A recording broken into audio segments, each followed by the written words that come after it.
현재 아스트라제네카가 미국 제약사 알렉시온을 약 42조 원에 인수한다는 소식이 전해져 화제가 되고 있습니다. 이번 인수는 올해 이뤄진 글로벌 제약기업 M&A 합병 중에 가장 큰 규모입니다. 파스칼 소리오 아스트라제네카 최고 경영자는 면역학 분야에서 입지를 강화하기 위해 인수를 결정했다며 이유를 설명했는데요. 양사는 주주 승인을 받고 규제 당국의 검토를 마칠 예정이라고 합니다. 아마 2021년 3분기에 인수를 완료할 수 있을 것으로 보이는 상황. 코로나 백신 개발에서 가장 선두였던 아스트라제네카는 개발 과정에서 미국으로 인해 개발 속도가 늦춰진 바 있는데요. 미국 제약사 알렉시온과의 합병으로 인해 6주 안에 미국에서 승인 신청을 할 수 있을 것으로 전망되고 있습니다. 유럽 등 각국에서는 미국이 영국 제약사인 아스트라제네카에 유독 엄격한 잣대를 들이대는 것 아니냐는 의문이 제기되었습니다.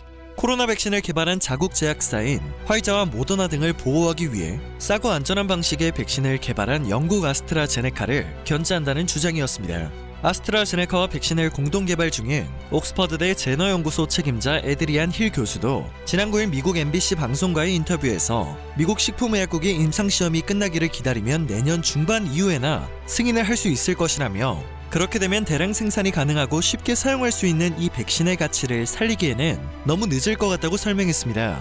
미국 당국의 태도를 우회적으로 비판한 것입니다. 아스트라제네카는 영국과 브라질, 남아프리카 공화국 등에서는 임상 3상 시험을 진행했고 중간 결과도 내놓아 국제의학 학술지의 검증을 받은 상태입니다. 그러나 백신 개발과 관련해 미국 보건당국과 갈등을 겪게 되면서 미국은 아스트라제네카가 지난 9월 임상시험 과정에서 발생된 부작용으로 임상시험을 중단한 바 있으나 이런 사실을 늦게 보고했다며 미국 보건당국의 불신을 샀다고 말했습니다. 이로 인해 미국 임상시험이 늦춰지게 되었고 아직도 미국 내 임상시험에서 필요 인원을 채우지 못한 상황에 놓일 수밖에 없었던 것이죠.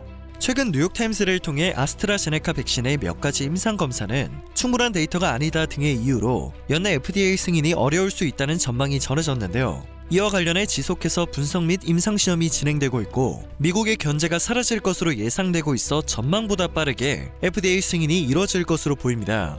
아스트라제네카가 연내 FDA 승인을 받지 못할 것이라는 소식에 한국을 비롯해 구매 계약을 맺은 각국은 우려를 할 수밖에 없는 상황이었는데요. 다행히 향후 국내 생산 및 도입이 지체될 가능성은 낮을 것으로 보입니다.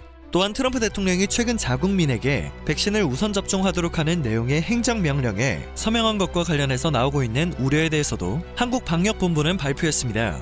지난 8일 트럼프 대통령은 백악관에서 주재한 백신 최고회의에서 미국인들이 미국 백신을 접종할 우선권을 갖도록 보장하겠다며 관련 행정명령에 서명을 한 바 있는데요. 한국의 경우는 미국과 다른 경로를 통해 백신을 확보할 예정이기 때문에 현재 우려할 상황은 아니라고 발표했습니다. 국내에서 생산되고 사용하는 것에 대해서는 이미 아스트라제네카와 일정한 협약을 해뒀음을 강조했습니다.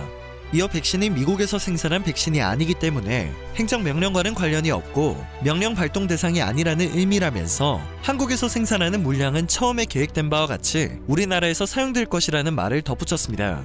아스트라제네카는 종양학과, 심혈관, 신장 및 신진대사, 호흡기 질환 분야에서 장기 보호에 중점을 두고 입지를 다져왔고 알렉시온은 희귀 난치성 질환을 전문적으로 다뤄왔던 제약사입니다.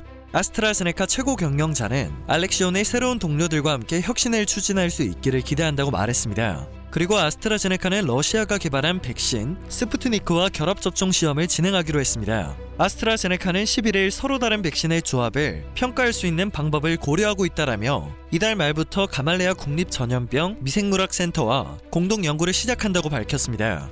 두 백신은 모두 일반적인 감기 바이러스 구조를 기반으로 만들어졌는데요. 전문가들의 설명에 따르면 면역을 더 길게 유지할 수 있을 가능성이 있어 서로 다른 코로나 백신을 결합하는 연구를 진행하는 것이라고 합니다. 아스트라제네카 백신은 무증상 감염을 차단하는 효과도 있는 것으로 분석되고 있는데요. 이는 화이자 백신이나 모더나 백신에는 별도로 분석되지 않은 항목입니다. 자국 제약사를 보호하기 위한 미국의 견제가 사라져 원칙대로 FDA 승인이 진행되고 무증상 감염 차단 효과에 대해서도 더욱 확실한 결론을 낼 수 있길 바라봅니다. 오늘 전해드릴 소식은 여기까지입니다. 영상이 정보가 되셨다면 그것만으로도 감사드립니다. 늘 새롭고 유익한 뉴스를 전하는 로버튜브 되겠습니다.